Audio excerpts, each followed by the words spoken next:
Reverence is the essential basis for such a perception of values and for a true relationship with the whole realm of values, with what is above and what speaks from above, with the absolute, the supernatural, and the divine. Reverence is...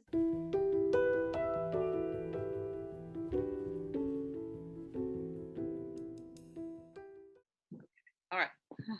So Mary, very nice to meet you. It's very nice to meet you too. I'm such a fan of what you've been doing. And I'm such a fan of your work as well. Oh, well, that's great. Really great. I think we have a lot to talk about. I think a number of things that we've been working on have been converging. What's your sense of that? I think so too. Absolutely. Okay. And I've really appreciated your comments. I think you've got a better handle on some of the stuff I'm talking about than I do. Oh, well, it was new to me in terms of the actual technical vocabulary about metaphysics of quality. And it took me a while to figure out what other things I might know that would connect with. And then once the connections started happening, it was like, okay, this is good. Yeah. So I wanted to talk to you about a way that something I think that converges with what you're doing, and you kind of maybe tell me whether you think this is the same thing as quality. Okay? So what happened, this probably goes back several weeks. I made a video about Peter Boghossian. And he kept using this word value, moral. He was just talking about morals and values. Well, it just so happened that at the time that I was thinking about making a response to his video, I was reading this book. It's called Liturgy and Personality, and it's by Dietrich von Hildebrand. I don't know if you've ever heard of him before. I haven't, but I wrote down the quote that you had a quote in that video that I really liked. Okay, well, this book was originally, I'm trying to see when it was originally written, in 1933. Okay, wow. And it was originally published in German. Now, von Hildebrand became famous in Germany. Hitler said, this is all, of course, before the war has started, but during Hitler's political rise, he said that Dietrich von Hildebrand was his #1 enemy. He was an editor of a newspaper in Germany and opposed Hitler. He and his wife did get out before the war. They got out of Germany. So he became known in Catholic philosophical circles. And this book has a foreword by Bishop Barron and a blurb on the back by Pope Benedict. So this is not, a lightweight guy, okay? So anyway, I was not very familiar with his writing, although a number of years ago I had read a book by him called something like The Privilege of Being a Woman, I think. And it just so happened that I found this book. It was in my husband's stash of books. He had been holding out on me, apparently. So I ran across this book and I started reading it, and it talks a lot about value. Yeah. And what it talks about in here about value is what he's talking about is the way that the participation in the liturgy affects our perception of value. Not just within the liturgy, but throughout life, and our perception of value in nature and our perception of the value of other human beings and things like that. But he kept using this word value in this book. And then he started talking about, as I was reading through the book, he talked about that we owe value a recognition. Yeah. And that we have a duty to recognize value, and we have a duty to make a response to value. Now, that was kind of a strange phrasing to me. Yeah. Because I have enough, I'm not a philosopher or anything, but I have enough of reading of St. Thomas Aquinas and Aristotle in my head to know that when you start using a word like duty or owe, you're talking about justice. Yeah. And that's the word that stood out to me when you read that. Yeah, and that's what I was thinking. Okay, this has to do with justice. However, when we talk about Thomism and Aristotelianism, and we talk about how we make an assessment of things in terms of their, in terms of ranking them in their value, we usually talk about it from the standpoint of the intellect. But justice is a virtue of the will, not of the intellect. So I was thinking, okay, this is a little odd to me. This is not lined up with Thomism. So then I went online and I started doing some research about Dietrich von Hildebrand. He is a phenomenologist, not a Thomist. And I ran into the rabbit hole of going and finding out, which I kind of vaguely knew about, but I didn't know how much clashing philosophically there was between the Thomists and the phenomenologists in the Catholic Church. Right. I'm very unfamiliar with the Thomists. Okay. Well, I was familiar with quite a bit of Thomism just from the standpoint of, like, I've done a lot of reading of people like Peter Kreeft. Peter Kreeft is a Thomist. And he like his book on moral theology is about the moral theology of St. Thomas. Right.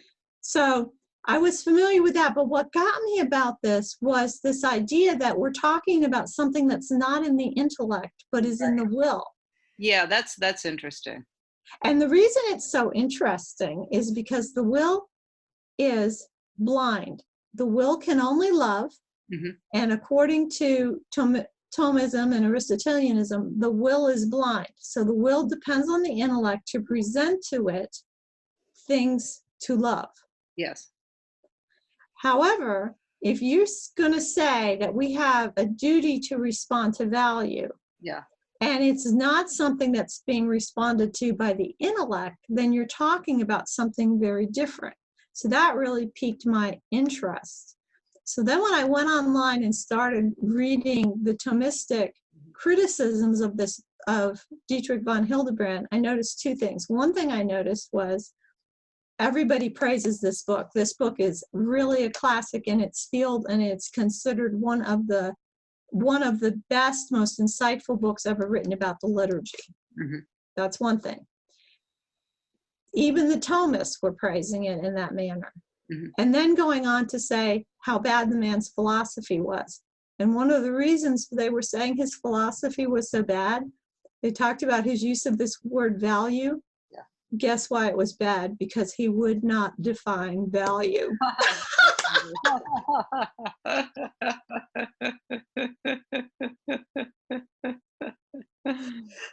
So what do you think of that? I think that's it, you know. I think that's very interesting. But so I guess, you know, yes, there is definitely a parallel. It can't be defined, you know. But what I liked, what that quote that you included in that video you did about Peter Boghossian, we live in a realm of values. Right. That's what Dietrich von Hildebrand says. Sometimes he calls it a realm of values, sometimes a world of values. Well, that's very much like what Pirsig said. You know, he said, like, this is going to come up in the next chapter. Well, no, it did come up in 19, and it's really going to be explored in the second part of 20.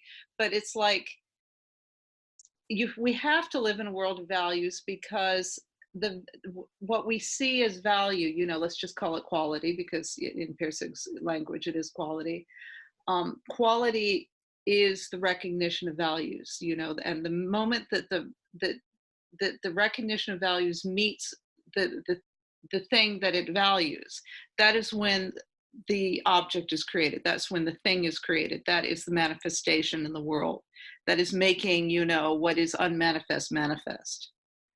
So that's why that phrase really stuck out to me, because I think it's saying the same thing. Yeah. You know, the awareness, the subject's awareness of the object is what creates you know, the world. Well, this in this book, I'd like to read you just a couple of little quotes from it, because I think you'll really like some of the things he says. All right. So let's see. He says here, he talks about the initial response to value that we have in the world as being reverence. Okay. So he says, Reverence is the essential basis for such a perception of values and for a true relationship with the whole realm of values, with what is above and what speaks from above, with the absolute, the supernatural, and the divine. Reverence is the mother of all virtues, of all religion. It is the foundation and the beginning because it enables our spirit to possess real knowledge and primarily the knowledge of values. It is that fundamental attitude toward being in which one gives all being the opportunity to unfold itself in its specific nature, in which one neither behaves as its master nor acts toward it in a spirit of familiar conviviality. In its most primitive form, reverence is a response to the general value of being as such, to the dignity which all being, as opposed to nothing or to mere fictitiousness, possesses, to the value of its own consistency, of standing on its own, of the ultimate positivity of being. Reverence is thus the foundation of all perception and sense of values, but it is also an indispensable element of every response to value. In other words, it is a fundamental component of a true relationship with the world of values. Yeah. Did you like that? I did like that.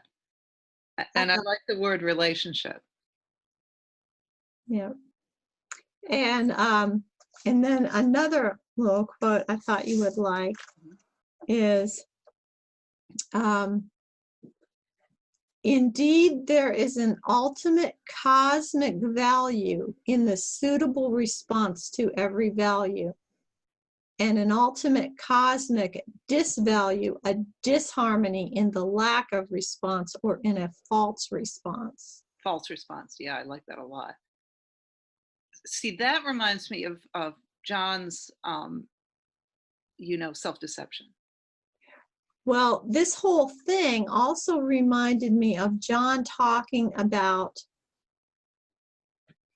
caring about that which makes caring possible. Because I think you could, for the word, did you see his last thing where he talks about that, or last couple of videos he did? No, but I can relate to it anyway, because the idea of caring comes in, to Pirsig's work, and it comes in other ways, like in, some of the neuroscience, like Jaak Panksepp, who I talked about a lot. Like that's that basic emotion of caring. That we cannot even perceive. John was saying that we cannot even really perceive without caring. Yeah. Yeah, we have to. No, that makes 100%, absolutely. Quality is what you care about. Yeah.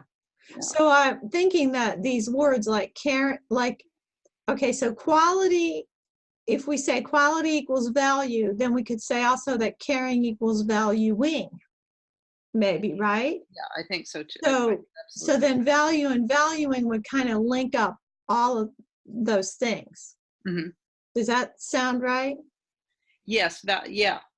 I mean, valuing, I guess, is the way of describing that relationship. The response to the value. The response. Yeah. When I did my video about Peter Boghossian, and I was beginning to explore this idea about justice, and then the connection with morality and values, to tease out what Peter Boghossian was saying. Yeah. One of the people commenting, Christopher, I'm not sure how to say his last name, Nufke, I think, or something like that. Oh yeah, it's K-N-U-F-F. Yeah. I know who you're talking about. He was worried, rightly so, I think. He was saying, well, if you just talk about what people value and that being the basis of morality, he said, well, then you're just going to get into subjectivity. It's all subjectivity. And I responded to him and I said, no, the values are objective, but that in order for the value to be, for us to make contact with the value, there has to be a subject. In other words, you can't have an object without a subject or a subject without an object. There's something there's a relationship between the two there, and then the value, what we're in contact with it is the actual true value of the thing. Yes. So when you say that, when you talk about people having values or valuing things, you're not, it doesn't have to devolve into subjectivity, because the values can still be objective, even though they are perceived subjectively. Am I making sense? Yeah, I mean, sort of. I mean, I think this is I think that's where it gets a little bit difficult for me to get a handle on, because see, this is where I think it's going to be complicated, because are we saying that values that there exists that there exists at the basis of everything an actual values that are objective? I would say that's what Dietrich von Hildebrand is saying. So he's saying yes. Yeah, he's saying yes, that there are actual values, they are objective, and that kind of like the proper formation of a person, of the human person, and he would say that occurs through the liturgy. Yeah. That the proper formation of the human person makes that person able to perceive those values, and respond to them properly. Now, so that's why he says there can be a wrong response to value. Yeah. There can be. He talks about people who are blind to value and things like that. Right. So yeah, that's interesting. Yeah.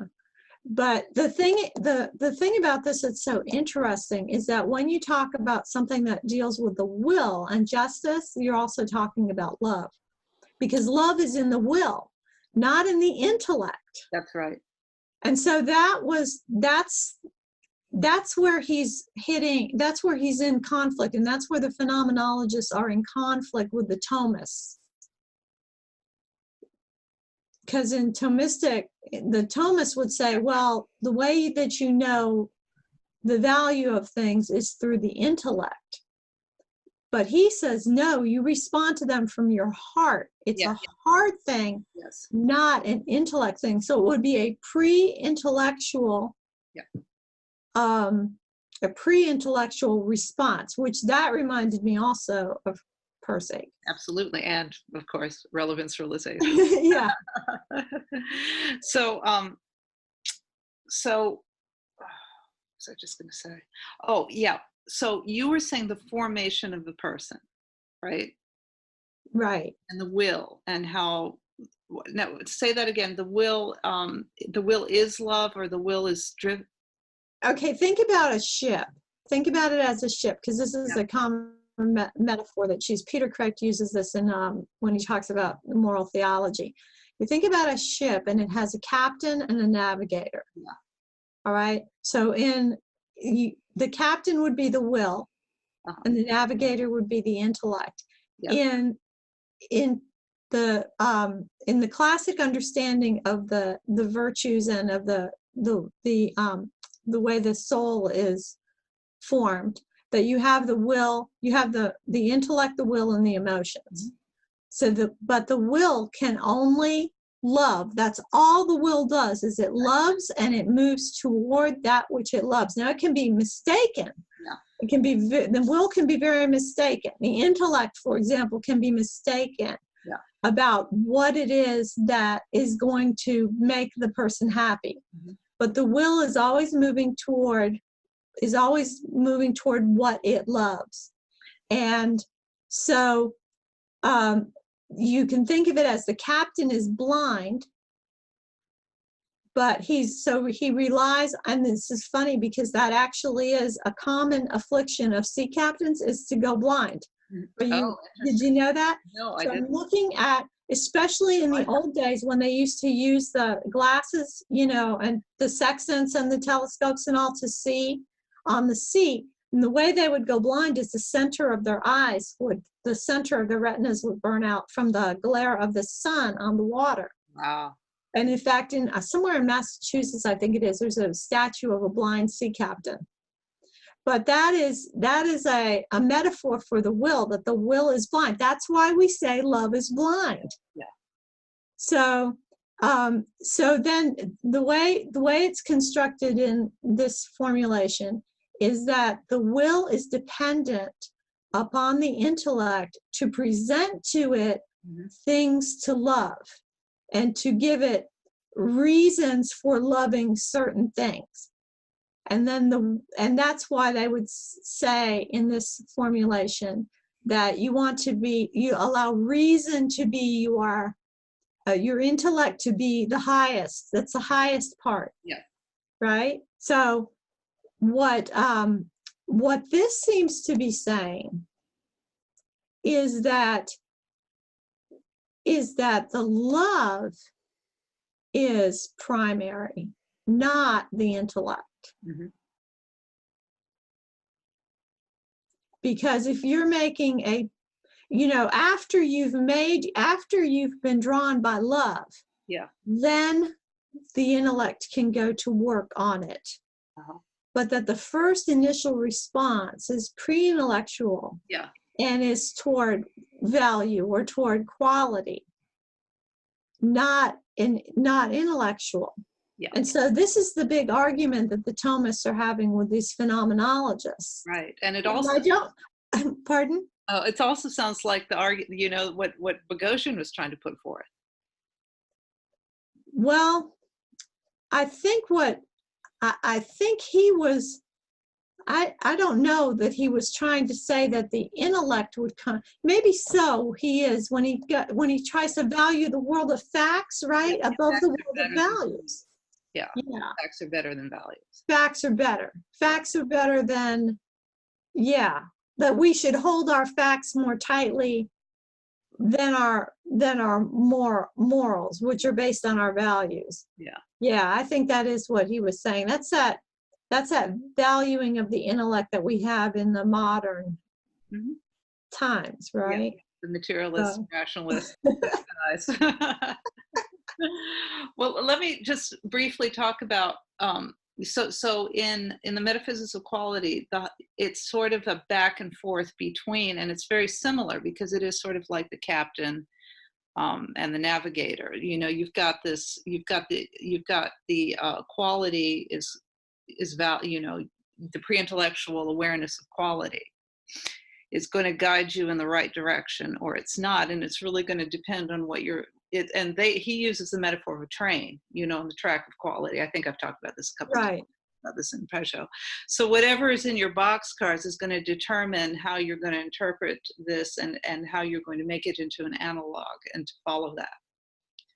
How you're going to express that pre-intellectual awareness of quality. And I think what you were talking about is Dietrich, say the name again?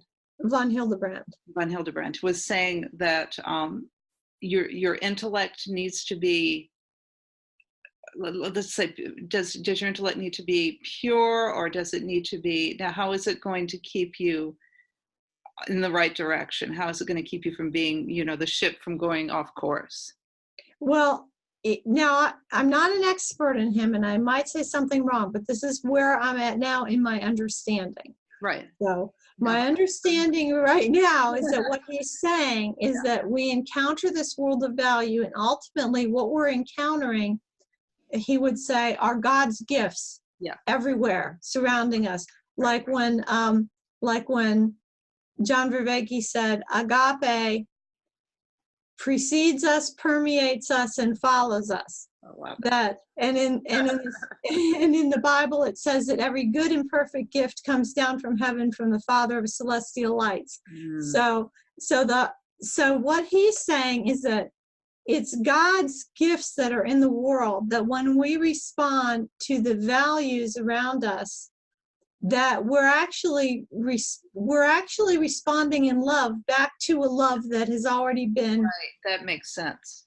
That's already come into the world, that is, that precedes us and permeates us and is following us, right? And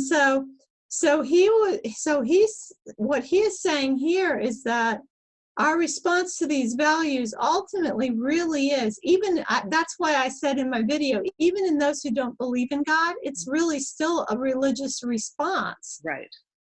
What we value is making a religious response. Right.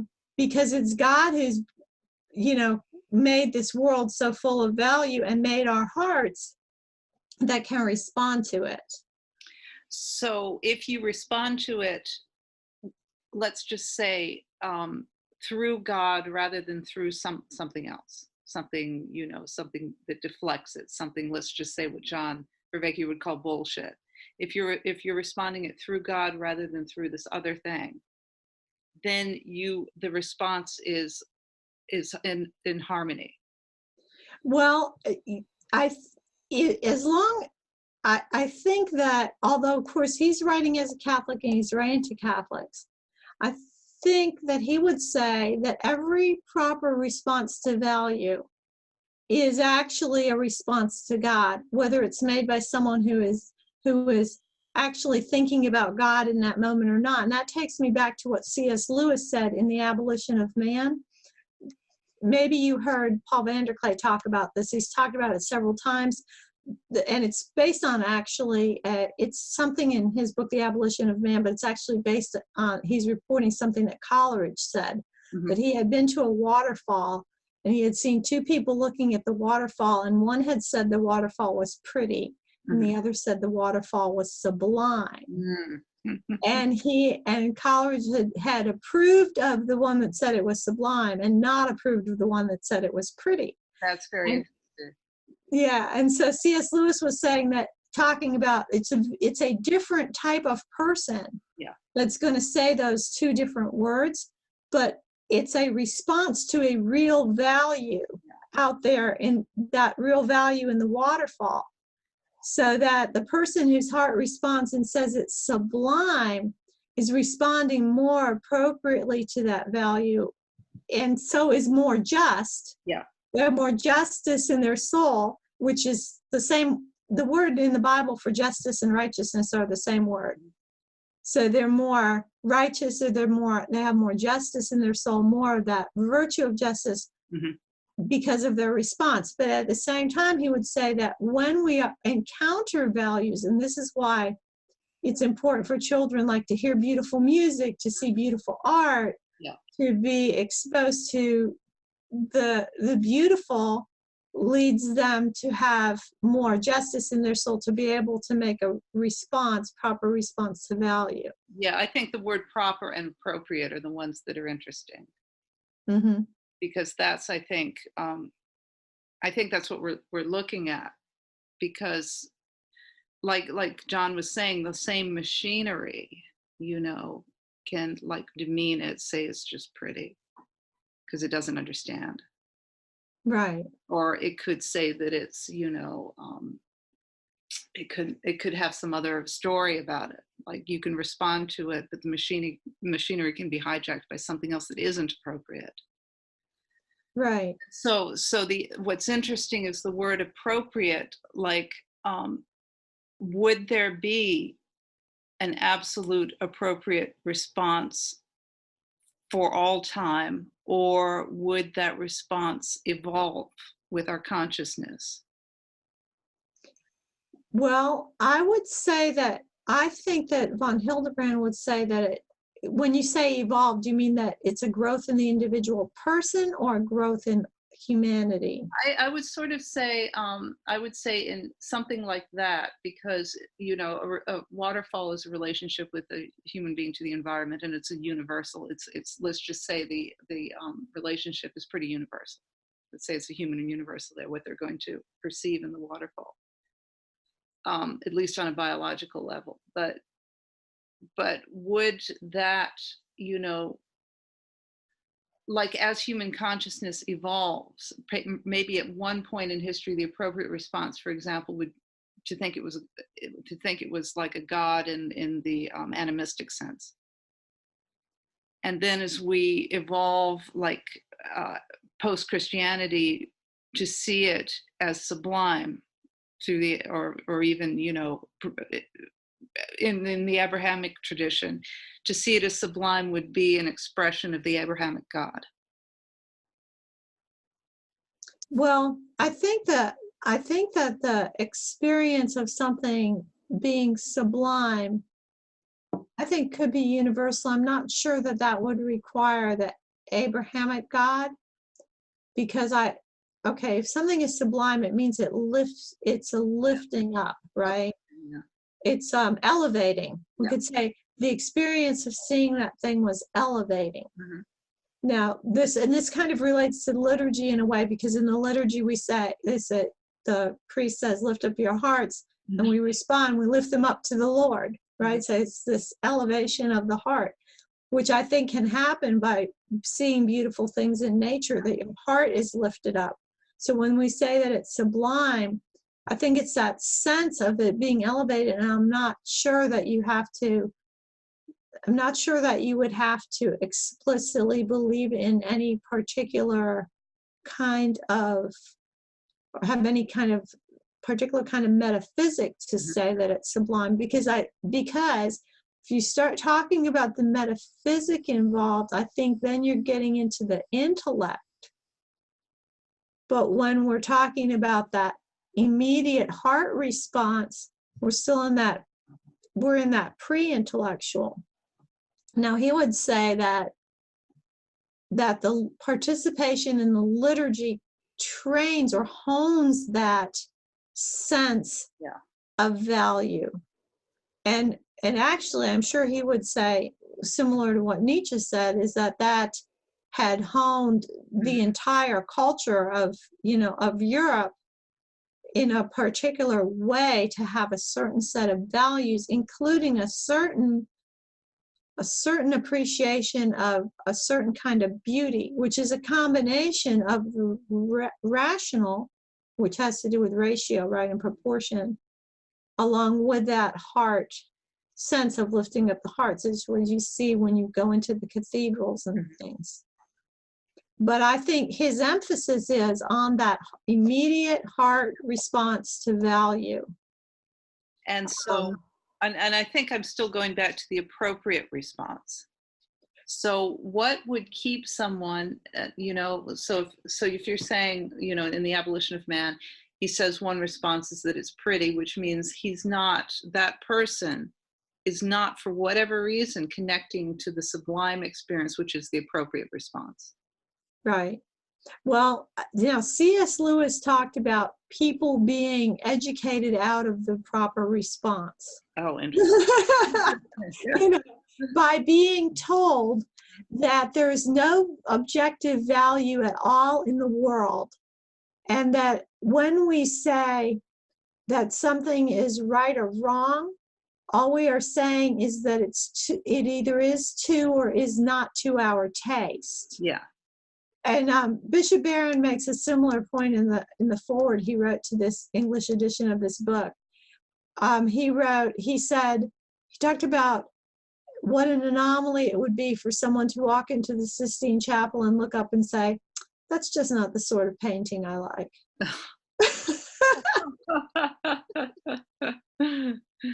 So that's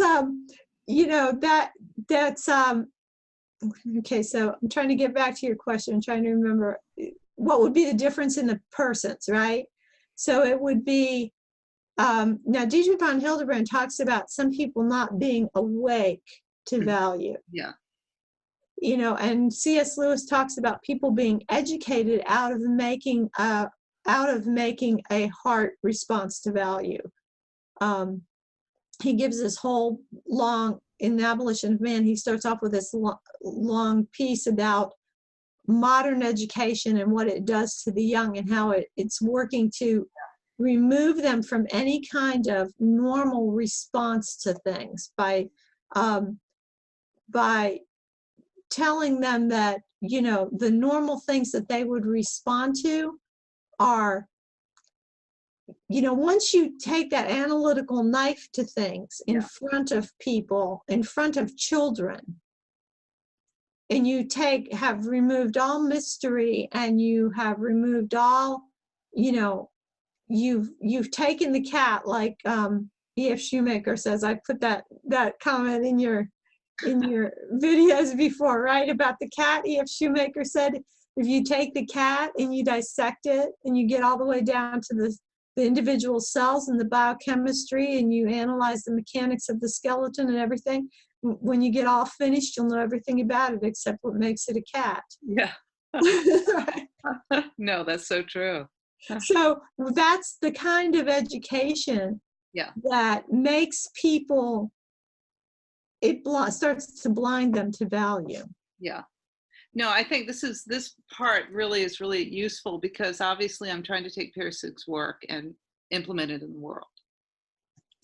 And so, and that would be, I think a basic thing would be, how can you connect with that pre-intellectual awareness of quality, and then, create an analog to it in the world that's, let's just use the word appropriate, that is close to a metaphor of that actual pre-intellectual experience that can be manifested depending on whatever you're doing. Maybe it's in a painting, maybe it's in writing, maybe it's in a response to another person, maybe it's in the response to the waterfall, that kind of thing. And how do you do that without being subverted, by, let's say, too many facts, the analytical knife, or the wrong kind of education? So this kind of thing is really interesting, but it also makes me think, is there something eternal? I mean, do we have to update our education? Do we have to, is the liturgy, I know the Christian church has changed, for example. And I know when you attend Mass, it's going to be different from how it was 300 years ago. So does there need to be, in terms of the practices, in terms of the mechanism that help you identify quality, let's say, or value, do they need to be, maybe through quality itself, updated? I mean, I think Pirsig would say that. Yeah. See, it's hard for me to know, because one of the things I've tried to steer clear of as a Catholic is the liturgical wars, which I know are very much on a lot of people's minds. Okay. And I really understand the people in the church who say, forget all of this stuff, all of this phenomenological stuff. We just need to get back to Aristotle and Thomas, right. St. Thomas. And I understand, because there's so much of a mess, and such a crisis of leadership and all of that, that I understand where they're coming from. But I also recognize that when we look at, first of all, the first blow, I think, against the Thomistic worldview really came with the modern physics, the quantum mechanics and all of that started undermining it.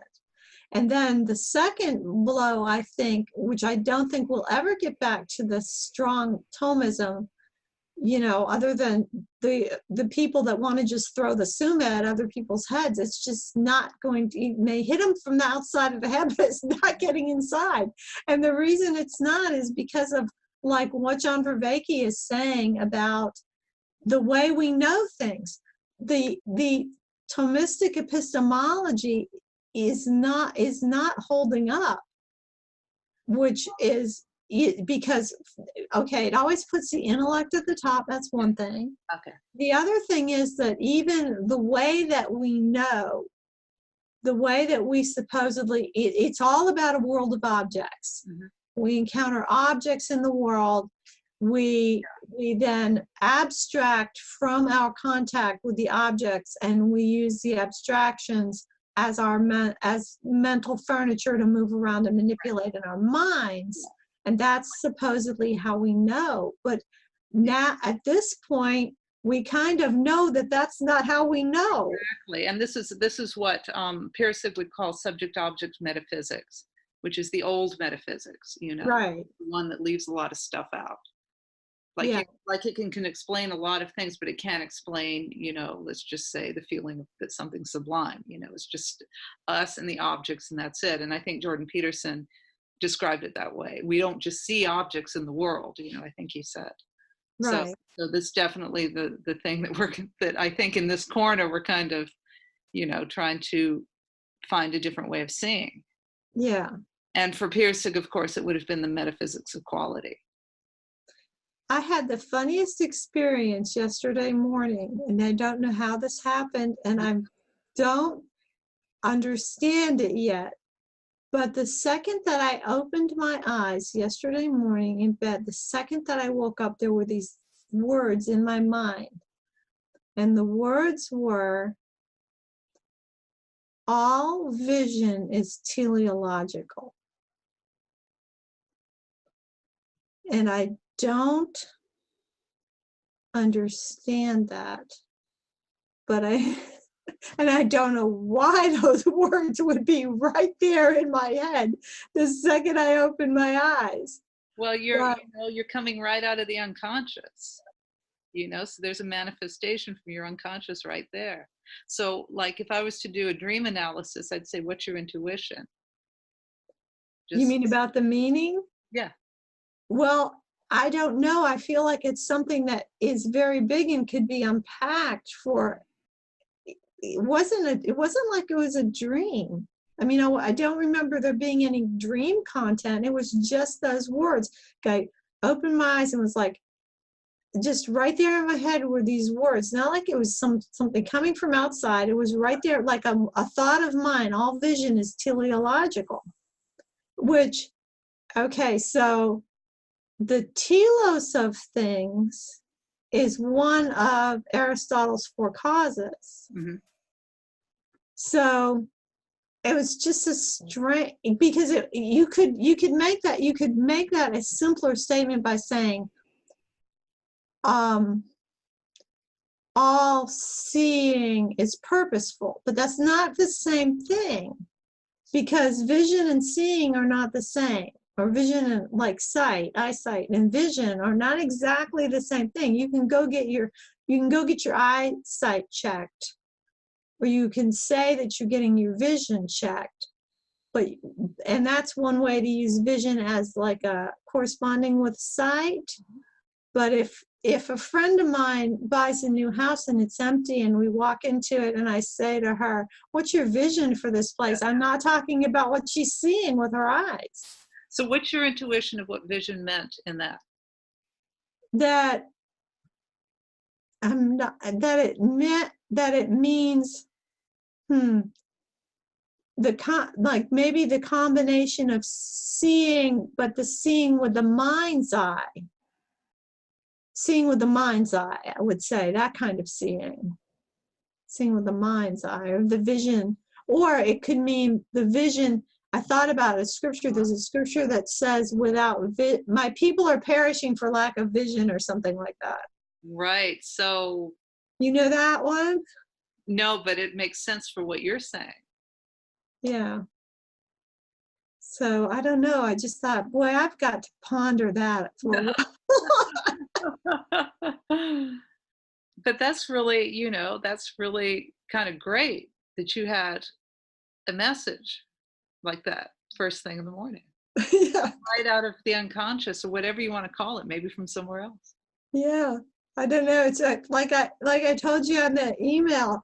Sometimes I'll wake up in the middle of the night and this is the stuff I'm thinking about. Amazing. It's amazing here, these ideas that are being put in our heads. Yeah. Yeah. It's really exciting. We had a very nice discussion, and it was really nice to talk to you. It was nice to talk to you too. I am interested in a little bit of your, if you don't mind me asking, a little bit of your background, because you really seem to have a very, very eclectic knowledge. Were you an academic at one point, or are you still? No, I told about my story on Paul Vanderklay a little bit. I don't know if you've seen my my videos I did with him, because I've been on with him a couple of times. Mm-hmm. But I grew up in a cult. I grew up a third generation Jehovah's Witness. Mm. And it was a very abusive environment. Mm-hmm. And I left there. I was in my mid-30s when I left there. Mm-hmm.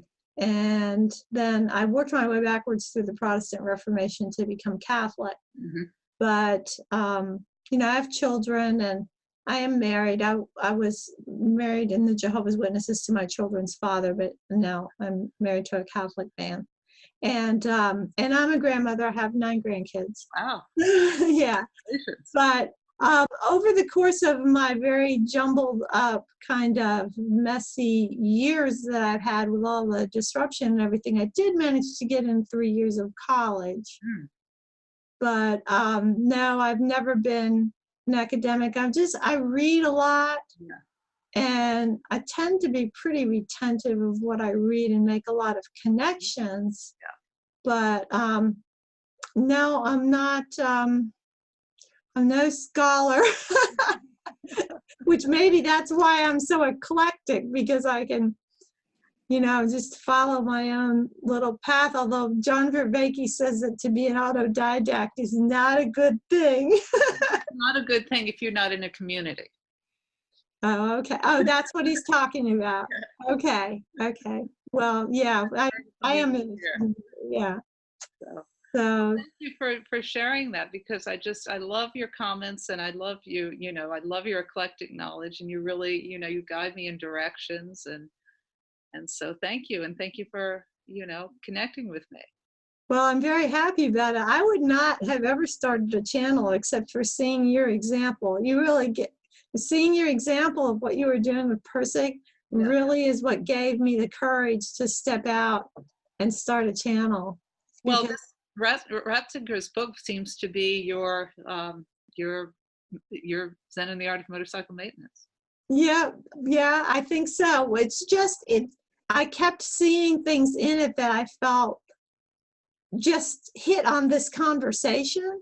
Uh-huh. And I think as I go through it, especially I'm about to go into the first chapter here in a couple of days, I'll have a new video up on that. Yeah. And you'll start seeing, I made the comment to somebody, I said, that first chapter of that book is like every conversation that Paul Vanderklay has been having with people. That's really well, I can't wait. And it's really interesting, those of us not in, I've been to Catholic Church a few times, and I really like it. In fact, I've been more than a few times. I'm Episcopal myself, so that's there's a similarity there. Mm-hmm. But as a non-Catholic, I was really surprised to hear of how highly regarded an intellect Ratzinger was. I'm just not going to know that, so it's really interesting. Right. Well, even as a Catholic, there's so many Catholic thinkers. I mean, it's just huge. So there's so many Catholic thinkers that I too am even not aware of myself. So. Yeah, I believe it. Okay, well, maybe we'll do this again sometime if anything comes up in our, as we're going along and you see my videos and I see yours and we end up with another convergence. Everything that rises. We'll keep up the conversation. Yeah, right. Everything that rises must converge. Very true. That's the title of one of Flannery O'Connor's books, and it was from Teilhard de Chardin. I'm probably saying his name wrong, but it was. I know who you're talking about. I don't know how to say it, but I know who you're talking about. Yeah. Fast. Okay. All right. Talk to you later. Good night.